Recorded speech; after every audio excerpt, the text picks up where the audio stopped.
Here's an example of a Get Ready for grade level course. In this case, it's Get Ready for 6th grade. And there's a couple of interesting things here. First of all, you can see that the course is broken down into units, like all of our courses are broken down. And these units are designed to match fairly closely to the units in 6th grade. So it can be used in two different ways. The Get Ready for 6th grade course, for example, could be used at the beginning of 6th grade so that students can fill in all of the gaps that they might have up to 6th grade, and then they could work on the 6th grade course, or it could be done in parallel. For example, if in the 6th grade course students are working on the unit on ratios, rates, and percentages, then this unit right over here in the Get Ready for 6th grade can be used to make sure that students have all the prerequisites for that 6th grade unit.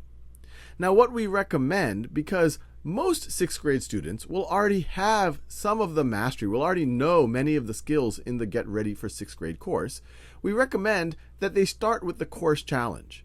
By taking a course challenge, students are going to have an opportunity to show what they already know and also identify what their existing gaps are.